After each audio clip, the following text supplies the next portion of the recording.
Hello, everybody. Welcome to GM Joel's Chess Week Recap on ICC. While there are some interesting events going on in world chess, I'm going to put them aside this week to focus on remembering a very important figure in American chess history. Anatoly Lein passed away last week at the age of 86. He became a grandmaster in 1968, and he defeated many of the giants of Soviet chess, Russian chess, including world champions Tal and Smyslov, as well as Bronstein, Polagoevsky, Stein, and Taimanov. Emigrating to the U.S. in 1975, he was able to put up strong results against younger competitors, winning the U.S. Open and the World Open, and competing on the U.S. national team in the Olympiad. I'm proud to have nominated Lein for the U.S. Chess Hall of Fame in 2005, an act that led to me being removed from the Hall of Fame committee for a few years. Not everybody liked Lein. He could be confrontational and quick-tempered.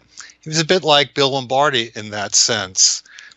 For years, he told me that the USCF was illegally taking points away from him. But many others have agreed with me.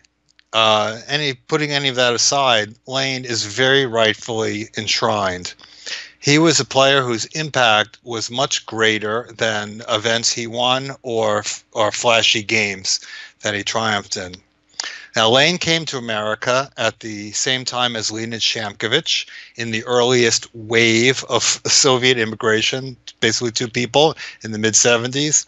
Now, Shamkovich, who went into the Hall of Fame with Lein, was a little mousy guy that played very aggressive sacrificial chess. Lein was a big, burly guy with a booming voice, very physically imposing, but he liked to play technical chess. He liked to win long endgames. So the two of them had personalities mismatched to their chess styles like nothing I've ever seen. It was kind of like some kind of science experiment where they got switched. Now, they hit New York at a time when grandmasters didn't play in open tournaments. And those of my generation, people like Fedorovich, Rode, Wilder, myself, obviously, we benefited so much from the experience of playing Lein, watching his games, and listening to his ideas on chess. Jonathan Tisdall, who went on to become a grandmaster and noted chess author, told me much of his chess philosophy was shaped by what he learned from Anatoly Lein. Now, as a technician, Lein didn't produce a lot of flashy games, which is how players are often judged in posterity. But his endless determination to prosecute small advantages struck fear in the youngsters. We would speak of the Anatoly Lein Chamber of Horrors, where you would have to grimly defend for hours and hours. Remember, there was no sudden death back then, so it was just one-time control after another. Lein's Sitzfleisch was also remarkable in defense. He could grimly defend too, or he could take a gamble to try to turn things around. Now, these things all worked against me.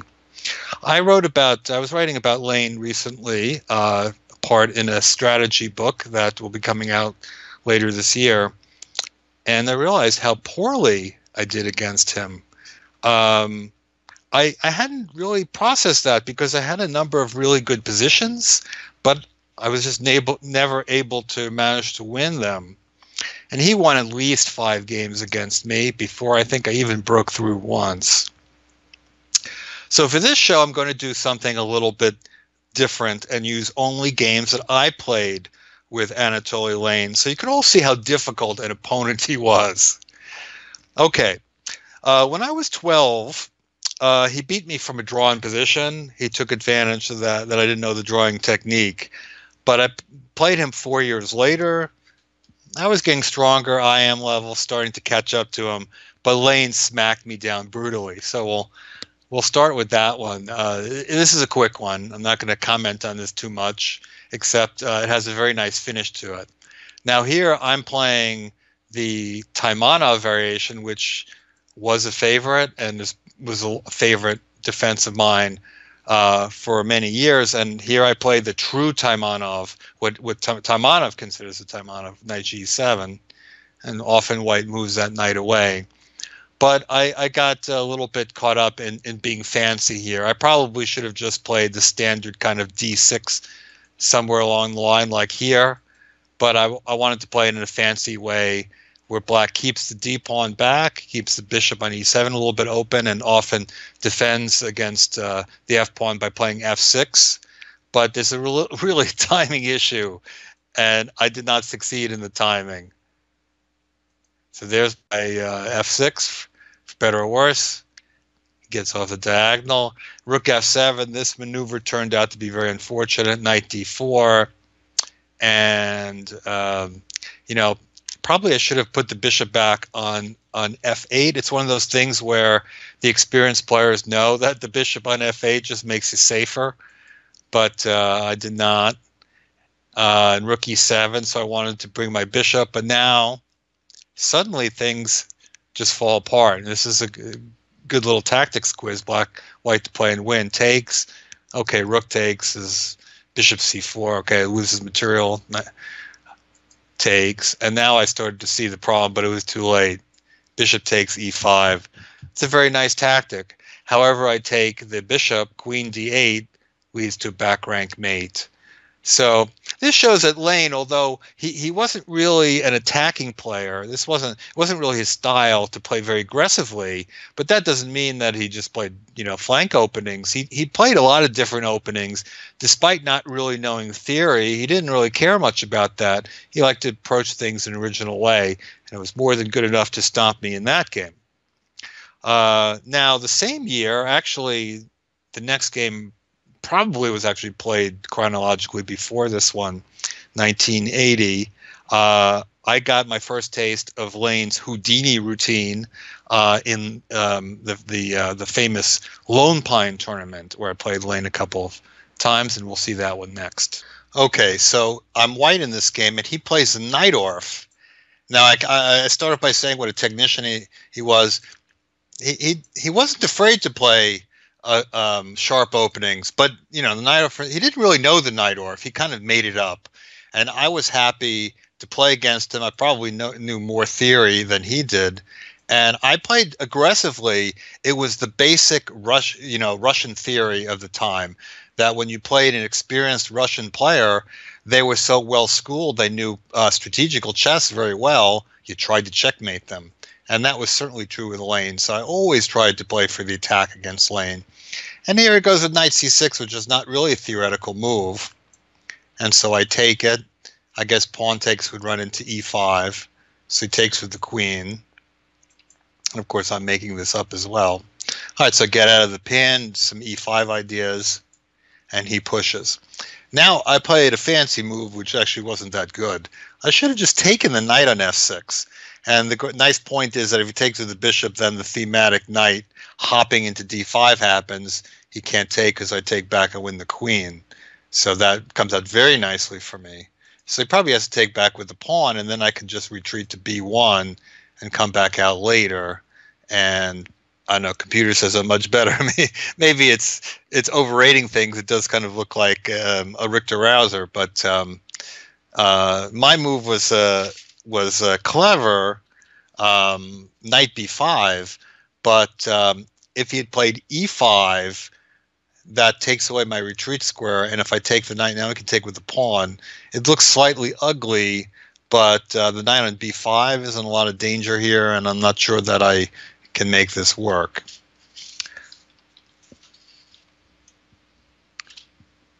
But he played queen b6, and now I have this little tactic, and I get a nice position out of it.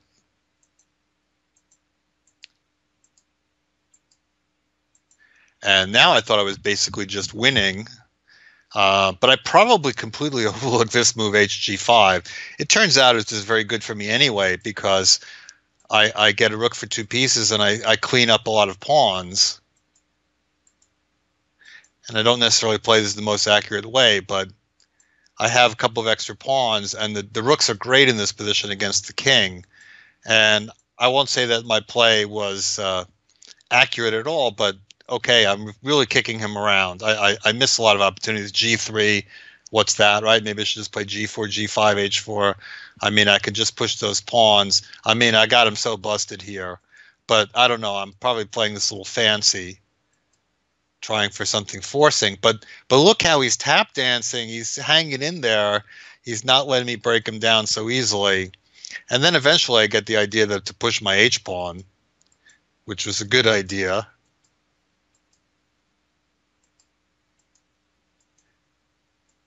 All right, now here's the first chance I get to explain something about these games. It's pretty much true in all of them that I was in terrible time pressure. You know, most of the time I couldn't understand what Lein was doing. He had his own kind of style. I couldn't predict his moves, and so I was always getting bad time pressure. Remember, in those days we had analog clocks. We didn't have digital clocks. If you've ever been in time pressure with an analog clock, the hanging flag, you don't know how much time you have. You could have a minute, you could have 10 seconds. It's hard to tell. You can't budget your time like you can with a digital clock, and there's no time delay or increment. That stuff is not going to be around for many years. So there's always a lot of panic in these time scrambles. And so also note that the time control went up to move 45 in long time. So here, I mean, okay, H7, that's good. Now I could just queen my pawn, basically something like queen D4 or rook H1. There's nothing to be afraid of. He's got nothing going here. But for some reason, okay, I felt I needed to trade queens, takes, and now rook takes is stronger, but I took with the pawn. Now he has bishop B5, and so if I move my rook away, he can start to get his bishop in play. And here is where I made the big mistake that I moved my rook. If I play G4 and start pushing that, well, he's going to have to eventually give a piece to get rid of the pawns, and then I'm going to have an extra exchange and going to have enough to win, although not as overwhelmingly as before. So I played rook C1. I don't know what that was. It's after time control. I gave up all my pawns, and now I just conceded a draw to him. I don't know why. I mean, he was 200 points higher rated than me. 2520 is top 100 at the time. And, you know, it was hard not to be intimidated by him. Just his physical presence and him, you know, making those moves so forcefully. And I guess it got to me it was not the only time that I would have a position where I was +4 or 5 on the computer and didn't win. So that game was very frustrating. We played again next year in Lone Pine, and he played the Najdorf again against me. And although I wasn't winning that game, I got an advantage of the opening, but it went downhill, and I lost that one. We also drew a game in the U.S. Championship. I played him in my first U.S. Championship in 1981. Now, by the 1983 U.S. Championship, I was already the stronger player, and you know, I was able to dominate the game. I mean, this is a tournament I started out 3-0. Actually, it was after 3 rounds in the U.S. Championship that year, I was the highest rated player in the country. If I could have stopped playing at about 2660, which would have been the highest USCF rating. But he managed to make a miraculous draw in this game. Now, as I mentioned, this is the game that I wrote up for my book, and the longer version of it, I think it's in the swindling section. It's not surprisingly, but I'm gonna give the shorter version here with just the very frustrating finish. There's a lot of complicated variations to analyze before that, but we're going to kind of take a look at the end of the game how I was not able to get through the Anatoly Lein brick wall. Okay, this is the position after my 59th move. We got a bishop opposite colors ending. I have some extra material. I was way more winning than this, you know, like +3 or 4. And again, I kind of lost my mind in time pressure, as, you know, happened in a lot of games back then. But still, you know, it's very promising for white. And I think probably a couple moves ago I was winning. I analyzed this in depth.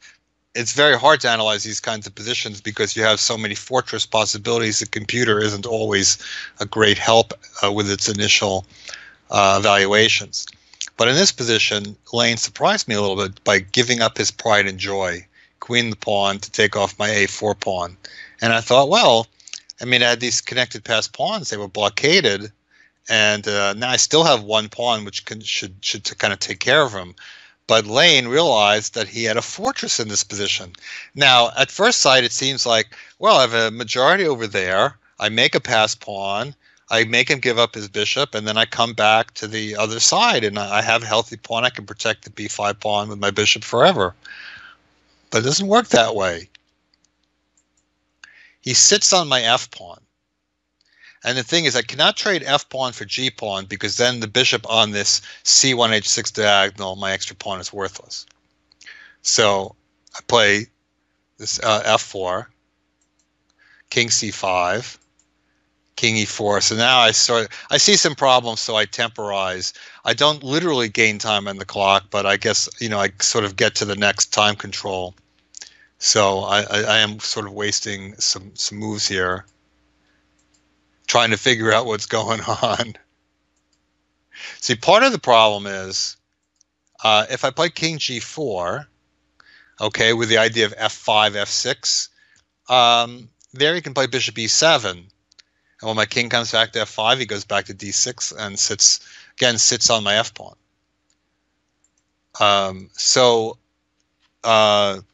Rather than take on, well, let's say I don't think I can really avoid taking on h6, so I do that eventually, and push the pawn. Well, because the bishop keeps coming to d6. Now, if I could play king e5, the game's over. But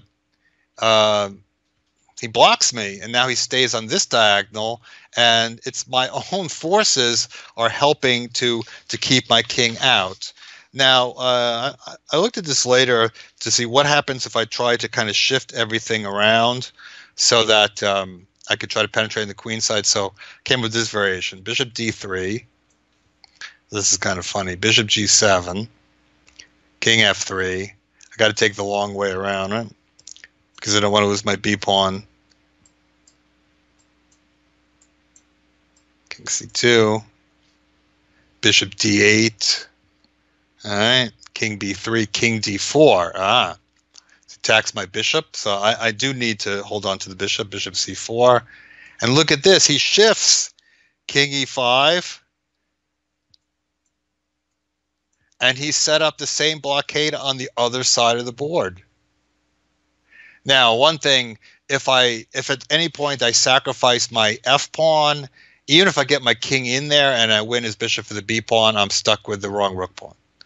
So bottom line is, there's no way to make progress. So I played b6, but I knew that with everything on the same side of the board, I wasn't really going to be able to win. Again, if I move my king, he's going to check me, and I can't keep his king out and advance my pawn. So it's pretty trivial at this point. There's nothing to be done.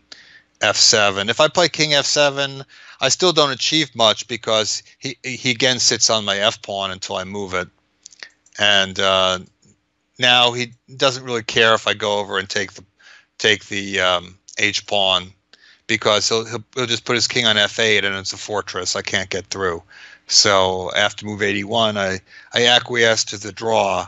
It was a truly amazing game. I was so winning in this game, and then I was, winning by small margins, and somehow he just didn't let it happen. And that, that really showed great strengths of Anatoly Lein, that he was incredibly determined, and he could make magic happen in those long games.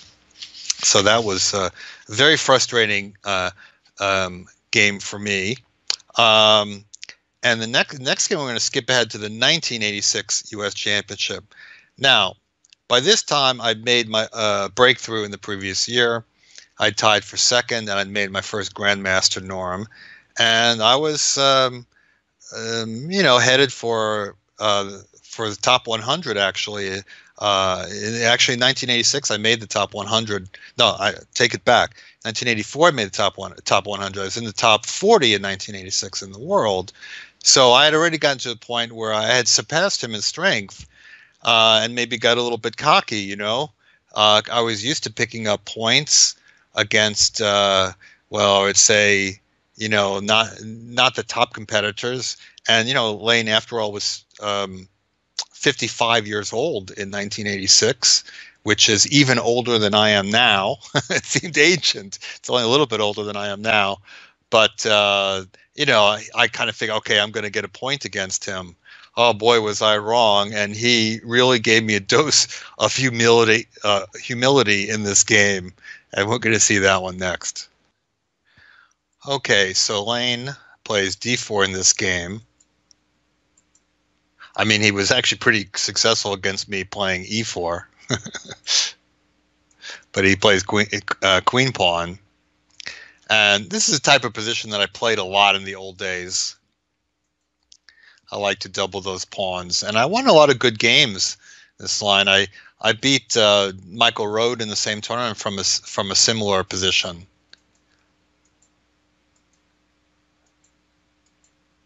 But, okay, I'm playing very aggressively, and admittedly, I'm a very confident player in those days.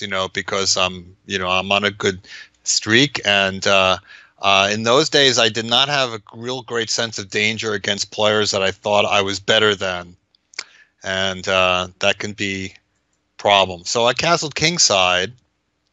All right, I get on the F file, but it's a little dangerous because he plays H4 to try to open things up. So I run away. Rook H2. That's a real Lane move, just improving incrementally, I guess, defending the bishop and so on. So he opens the file, and I decided that I didn't want it all the way open, so I took with the queen. I can't say that I knew every reason for these moves. Rook H3, okay, threatens bishop E3. It's a little unpleasant. So now again, I'm busting the position open, and he takes with the knight.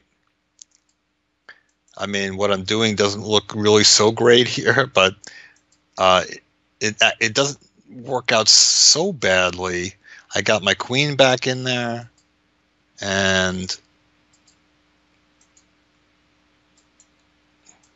now he gets his pawn straightened out. He has the two bishops. So, okay, he's better in this position. But now he makes a mistake, bishop c4. And both of us overlook the fact that this move runs into bishop takes e4, and that creates a lot of nice tactics for black after takes, queen takes g3. The rook on e4 could loosen up the checks. For instance, I could take the bishop on c4. When he takes back a queen check, we'll pick up his rook. So it would not be wise for him to take the bishop. So that was a little blip there. He should have actually played king f2. That would be kind of an Anatoly Lein move to guard everything. And then he's got a better position with a nice center and the bishop pair. He played bishop c4, and I missed bishop e4. And I got to say, this is another game where I moved 30. I'm sure I was in bad time pressure. I still had 10 more moves to make. I was just way too slow in those days. It's funny that now in these days, when a lot of players are often very slow because of the increments and time delay, I've learned my lesson, and I avoid these kind of awful time pressures that I actually might be able to survive today with digital clocks. But okay, I went after that bishop, and now I played queen b4. I'm not sure what I'm thinking with that move, because it looks to me insanely risky. I could have just supported that with pawn to b4, but after queen b4, he plays d5. Not a big shock.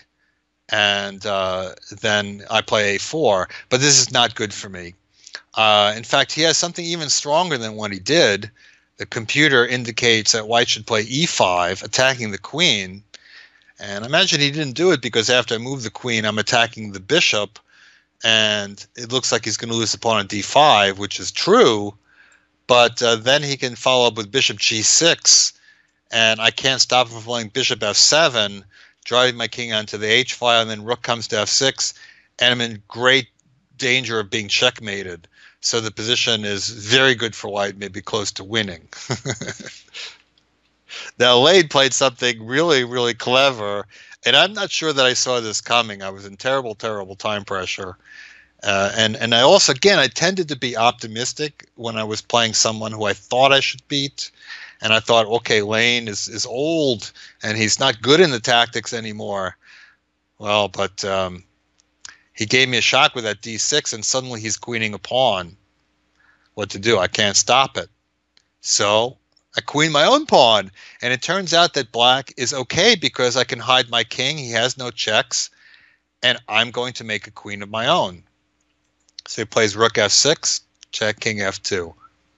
Now I don't remember. It's very possible that Lane was also very short on time as this was going on. So now on move 38, flag hanging. Who knows how many seconds I have? What to do. He's got 3 heavy pieces buzzing. Well, the logical thing to do would be to pin the queen. And it's really, in hindsight, seems like such an obvious default move, because if the queen is taken out of the equation, he's not going to mate me with just the rook and the queen. He really needs to play rook g7 to open my king up. So the best he can do is perpetual check using just the one queen. But I don't know, for some reason, I thought, I didn't bring my queen back. But as long as all his queens have freedom of movement, it's hopeless. So he took my knight, and he brought his second queen in there with jack, 4 queens on the board. But now it's just mate. You can't survive with a lone king on against 2 queens and the bishops. King g6, queen g5 is mate in 1. So there you have it. Nicely done by Lane, even though there was technically some mistakes there.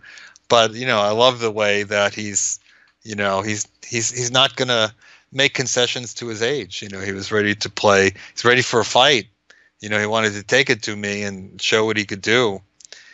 And the thing about this is that he had beat me the year before in New York. So I'm not really so surprised why this game.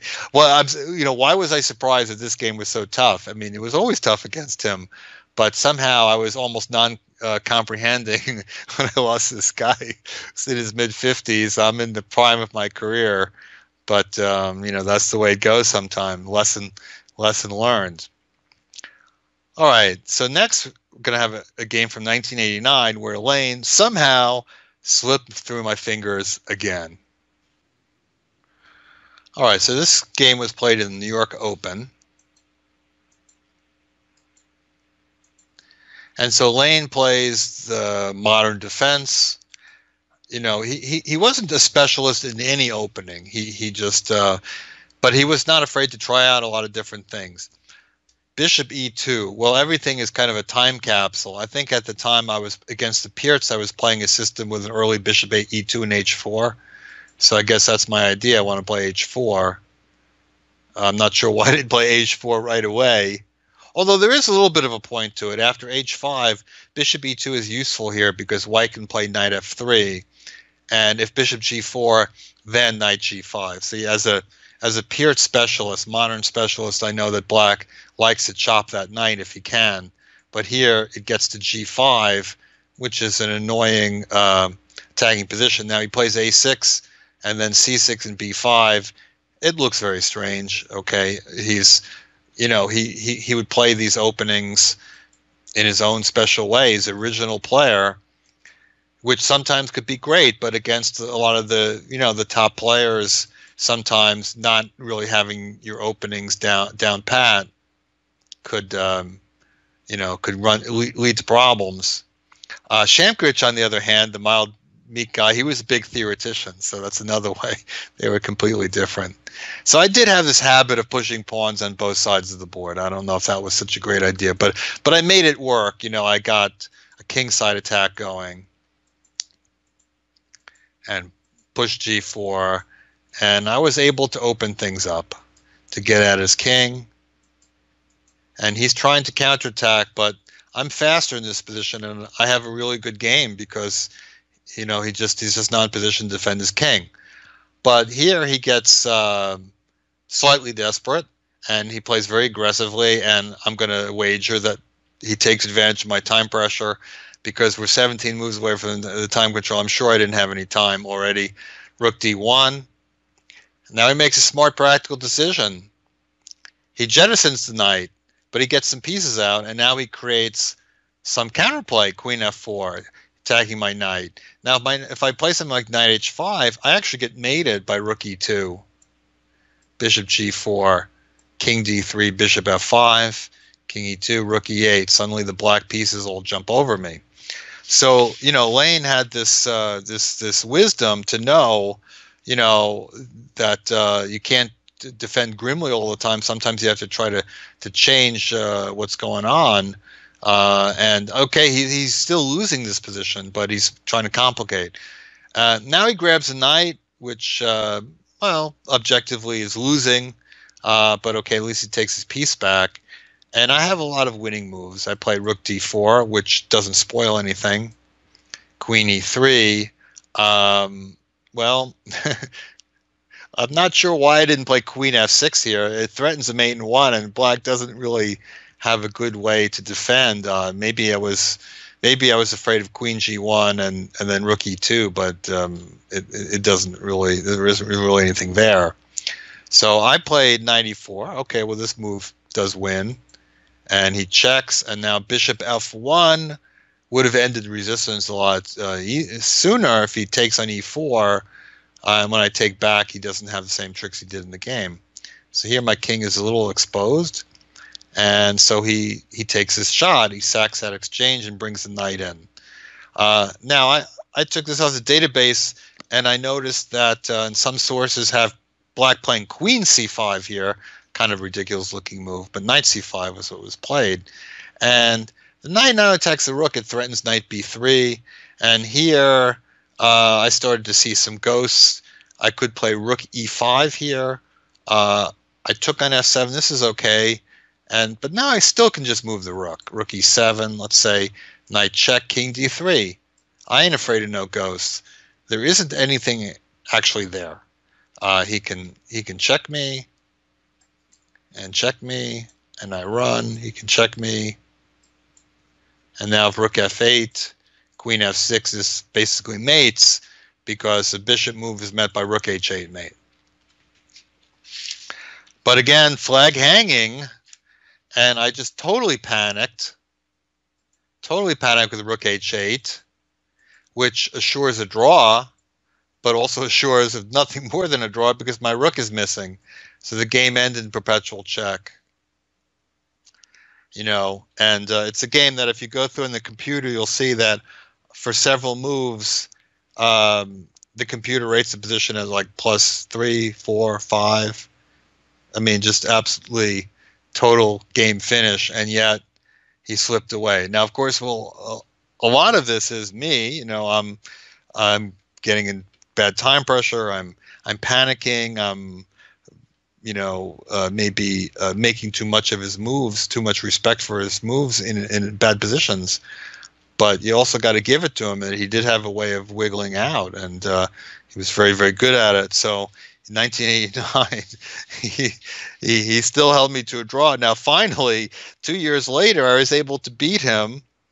When he finally got into his 60s, I was able to win a game in the World Open, and actually showed that I learned a little something from him. And we're going to take a look at the finale of that game next. Okay, remember we saw this game before where I had the bishop opposite colors ending, up pawns, was not able to win. Well, this is where I got my revenge, because I got another bishop's opposite colors ending, and this time I started out up 3 pawns, but this one I was able to win. I've just exchanged queens, and I pushed the pawn, so he's got to run and stop it. Okay. And now I get in this move. I target the pawn on c3, but also another idea is I'm hemming in his king, so he's not going to be able to get any kind of activity or counterplay. So he goes after the c4 pawn. The c4 pawn is not a passed pawn. I'm not that worried about it. I'm also not that worried about taking the c3 pawn because he can't really defend it. So Instead, I get my king up, and I defend the e6 pawn proactively. When he takes c4, now I push. And he can't, if he moves the bishop to a random square, I can take the pawn on c3, or bishop b5, a3. He has to come back, and I can take the pawn. So he plays king g3, trying to get active. But the next part of the plan is I don't just mindlessly take the pawn on c3, and then I could actually run into some difficulties winning. But instead, I check him on e5. And after king g4, I play king g6. So I'm trying to limit his king. I want to play h5 and push his king to the side, and then I can win on the queen side. So he pushes h5 to prevent that. But again, I've kept his king out of h5. And now he moves around, he temporizes. But instead of letting his king come back, I go bishop h2. And this is a killer move, because if he plays king h3, then bishop g1 wins his e3 pawn. So again, another pass pawn. But if he does nothing, then I'm going to play king e5, and then bishop g1, I win the pawn anyway. So after bishop h2, Anatoly realized that this was a this is a bishop's opposite color ending that even he had no chance of holding, and he resigned. So I win this game finally. And he's 62 years old, 1991. Sorry, 60 years old, 1991. And if I won a game from him, I don't see it in the database. I can't recall. And I think there were also a couple of games that I lost to him that I haven't had a chance to mention. He was just an incredibly difficult opponent. And I played him 2 years later. I think that was the last time, in 1993 in St. Martin, and he held me to a draw in that game at age 62. And I was, rightly in my prime then, 1993. I almost qualified for the PCA candidates that year, and my rating went into the top 40 again. So I was at the height of my powers, but I still could not break him down. So that just shows, a little bit of what he was like, what a difficult opponent he was. A barnacle, we used to call him, because he was always sticking to the hull of the ship, like you just couldn't scratch him off. Time caught up with Anatoly Lein, as it does with everyone. I think he was inactive for more than a decade before his death. I think he played in the U.S. Championship in 2003. I saw a picture of him from there. So around the mid 2000s, I think, was when he stopped playing. Just recently, his wife of 40 years died. I think it was just within a month of his own death, which surely left him heartbroken, and maybe that contributed to his demise. I hope that others on ICC will show some great games from Lein's youth. And of course, he was more than 40 years old when he came here, so he really played his best chess before he came to America. But it was, it was really in this country that he shined. He was just another grandmaster back in the Soviet Union, but here he was kind of a Pied Piper. I mean, he was teaching chess in the wilderness to many of us young players, and he was a great role model for us to see how he can compete with such great energy against so many players much younger than him. He was a lot more than what you see on paper, a truly important player in American history. Rest in peace, Anatoly Lein. I want to conclude by just telling you one quick story. I have written about this, so you guys may have heard. In 1981, I was playing my first U.S. championship, and there were many historical figures in that event. Sammy Reshevsky, Larry Evans, he was in the tournament for 2 rounds before he lost 2 rounds and left, so I didn't actually get to play him. But he was there. Robert Byrne and Lein and Shamkich. There were a lot of dinosaurs in there. They would be gone soon, and younger players would be dominating the U.S. championship. But one round, Lein, is playing Reshevsky, and that's a combustible pair. Reshevsky was a trickster who would try to use any angle to get ahead. He was not a good sport, let's say. At some point, he says, "Do you play for a win?" which was his old style way of offering a draw. Now, Reshevsky had a habit of offering draws and then taking them back after you accepted them. I saw this happen on a couple of occasions. But when he said, "Do you play for a win?" Lein's eyes bulged out and he said, "What, do I play for lose?" And Reshevsky, who was hard of hearing, said something like, "Huh?" And then this voices started getting raised and there was a tumult in the tournament room. Meanwhile, on the other end of the room, it was not a very big room, Leonid Shamkich is sitting there looking at his board, trying to concentrate. And he was actually at the board next to me. And he's shaking his head. And he says, "Mr. Lein, shut up." And everyone who was able to hear that started cracking up. Some great moments from my early days in the U.S. Championship. Leonid Shamkich died several years ago. He was also a very extremely important figure in American chess for many of the same reasons that he was a pioneer. And I think John Fedorovich said that he played Shamkich 55 times in the years after Shamkich came to America. And Lein, fortunately, he was a little younger and also very, very, very fit, very strong. He looked like he could live to 100. He had more endurance, that he was with us for more and able to play a longer career in America. And he was just quite a character and a very, very, very, very, very well respected player among his colleagues. Really understood chess very, very well. All right, that does it for this week. I hope you enjoyed this week's tribute to Anatoly Lein, who just passed away. I'm Grandmaster Joel Benjamin. Please join me next time for a return to action in 2018 as we get back to current events on GM Joel's Chess Week Recap on ICC.